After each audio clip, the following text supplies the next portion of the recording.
special. Now this should be going out on Monday. Let's have a look at the calendar. Monday the 13th of December. By now I should be in my new place, but without Wi-Fi and broadband. So while you're watching this, I'll probably be unpacking bags and boxes and everything else. But today, this little video is all about my music influences, where I started listening to music. I come from it's all my dad's fault. I mean, back in the late 50s, he was in a band and he loved rock and roll. He was into Eddie Cochran, Everly Brothers, Buddy Holly, Shadows, Cliff, Dwayne Eddy. My dad wasn't a great fan of Elvis. He did like the rock and roll stuff, but that's I suppose I mean I like Elvis, but I'm not so heavily influenced by Elvis as some people are. My sort of grown-up music was listening to the Shadows, Cliff Richard, Buddy Holly. Now I really love Buddy Holly now, and I think that has got a lot to do with my dad. My dad also introduced me to ELO, who are one of my favourite bands of all time. As you know, we're in the middle of doing a Jeff Lynne story. ELO, I mean, I had the Out of the Blue album for the Christmas that it came out. I don't know if Dad brought it for me initially, but it was in my presence. But Dad tended to play that album quite a lot. So my origins are rock and roll. But growing up, as you know, we used to watch Top of the Pops. I sort of started liking things like Slade, T-Rex, The Sweet, Queen. So my dad likes early Queen. So you know, again, it's tending what we listen to in our house. Another people that we listened to in our house a lot was Simon and Garfunkel. Now I don't know if I've mentioned this before, but that is one of the first albums that I remember. I mean, I know I've done a classic album on it, and it's the very first album I really remember. So you know, you got that. I've had that basic rock and roll bringing up and glam rock. So as I got a little bit older, started going around friends' house, and the band that really influenced me was Status Quo. They were on Top of the Pops all the time when I was a young lad, and I think the first real song that I really stood up and took notice of was Mystery Song. I can always remember that floral, that white, black t-shirt that Rick had on with the white speckles. It's when I really stood up to it. Now, one of my best friends from them days, his dad was a huge Quo fan, and it sort of went from there with that. He also introduced me to a little band from Australia, back in 78, 77, 78. I think, yes, it was Let There Be Rock had just come out, and my mate's dad had that, and we listened to that, and we thought it was brilliant. And that's how I got hooked onto AC/DC, again through a friend. And obviously I used to like, there was a compilation album that I think my stepfather had. It was songs from the 70s, a box set of 70s, and on there you'd got stuff like Dave Edmunds, you'd got Deep Purple, Black Sabbath, and I started listening to this stuff and I thought, oh, this is good. And you know, being a poor kid at the time, you don't you haven't got to go and buy these great albums. But I still like Paranoid and Black Knight, Smoke on the Water, that sort of thing. And as I got older, when I got to 13, 12, 13, is when the new wave of British heavy metal started, which I found brilliant. I mean, listening to Running Free, Judas Priest, Diamond Head, all these bands were coming out. Still hadn't got much exposure to it because we didn't have MTV or any YouTube.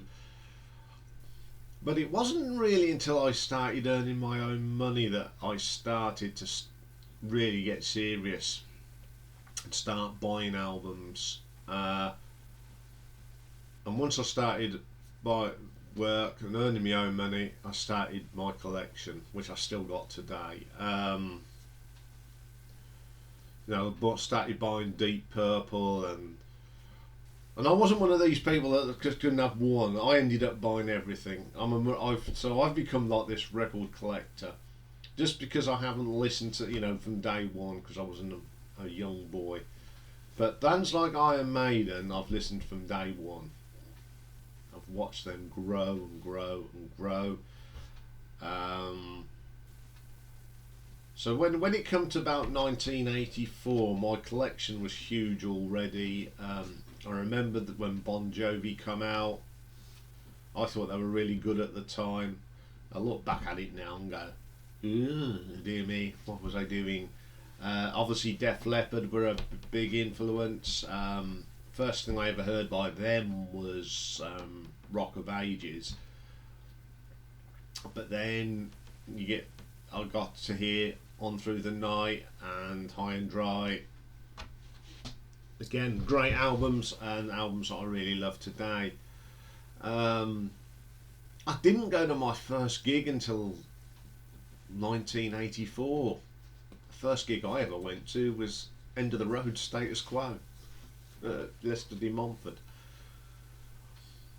And then for the next few years I was always at gigs. And my music just started to really expand around about 1985. And I was getting into Gary Moore, Thin Lizzy. I was a bit late in life, really, getting into really heavy stuff because my dad, bless him, he didn't like the heavy metal and rock at the time. So I had to do this by just listening on the radio, listening to the Friday rock show.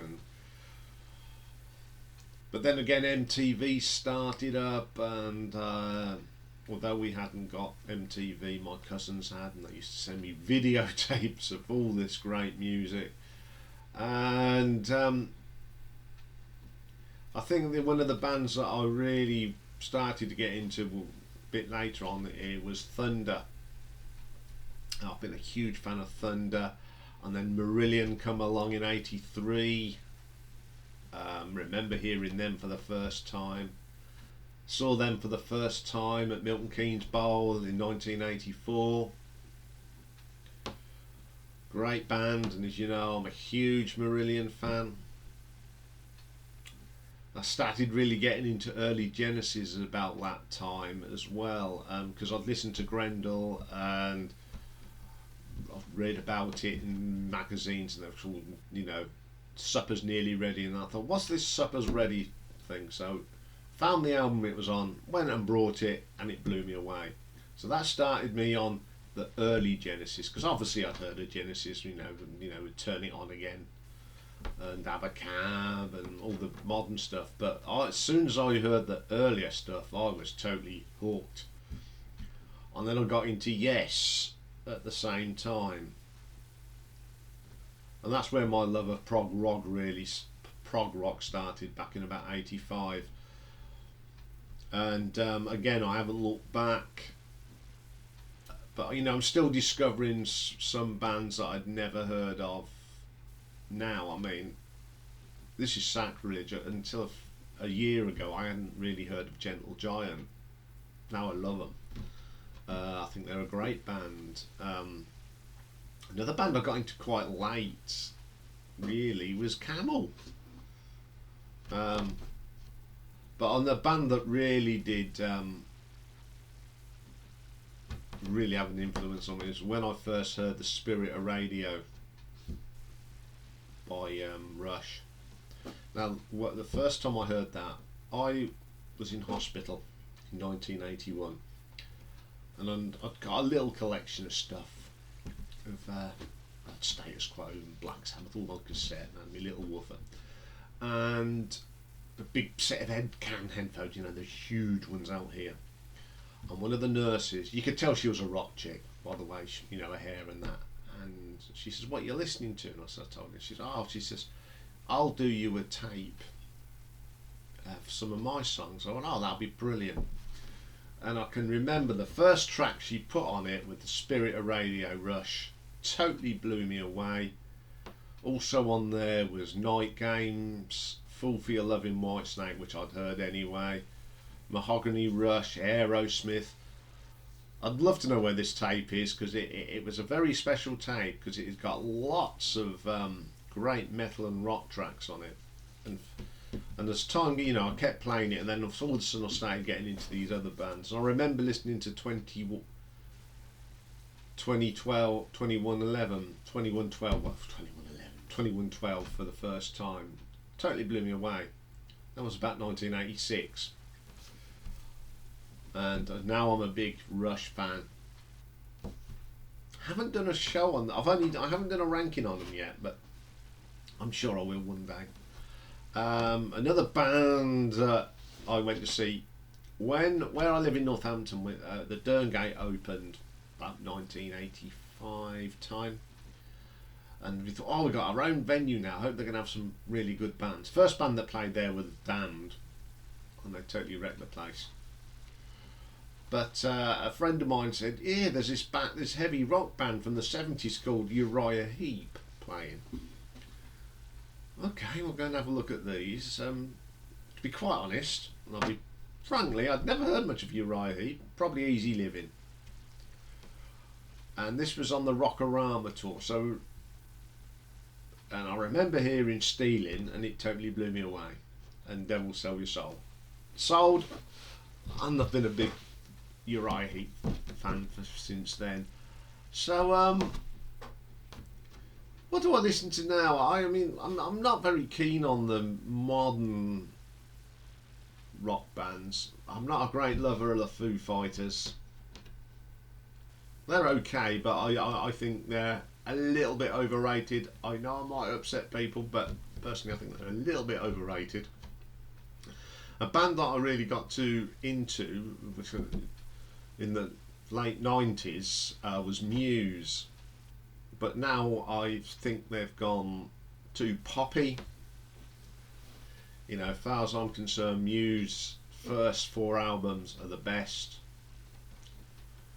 I mean, I got into Dream Theater quite late as well. A friend of mine got me into Dream Theater.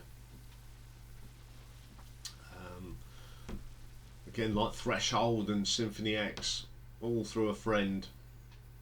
And Pagan's Mind, and that's when I started. That was that would have been, you know, the late 90s, early 2000s, and that's when my love of progressive metal came in. Bit like thrash metal. I've never really been into thrash metal. Metallica I've always sort of liked, really from Masters of Puppets, because I thought that was a brilliant album. My mate got that, and I remember listening to it, I thought it was brilliant. It took me a long while to actually listen to the first 2 albums, but as you get older you sort of start appreciating things more, and listening to the first 2 Metallica albums now, I can appreciate them more than I did back in the 80s. But newer bands, there's some good ones and there's some bad ones. I mean, I like Tool, I like Stained, but they're not new, are they really? There's There's one band I like that's new, and that's my local band Empire. New band that I like that I've helped promote, and that's Echo 7. I hope they get a proper record deal and start touring. That's about it really for my rock music. I'm open to anything. I'll always give something a listen. I'll always give bands the benefit of the doubt, but there are certain bands that I just can't get into. I never got into Guns N' Roses really.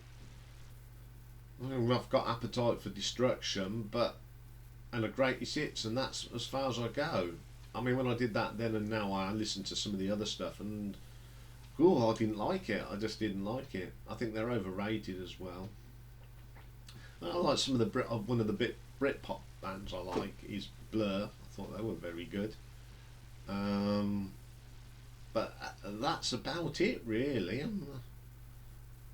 I still like listening to me old stuff, me Pink Floyds, and I didn't say I got into Pink Floyd. School Disco, 1979. Another Brick in the Wall Part 2. That's where that journey started. Everyone went, we all got the single, and then we went and brought the album, and then it was downhill from there. Then Roger Waters, when he left, started getting his stuff, Dave Gilmour stuff. So I'm just an avid record collector. I mean, if you look behind me, we've got Adam and the Ants, QE2. One of my favourite live albums. If you see, this is Slade Alive.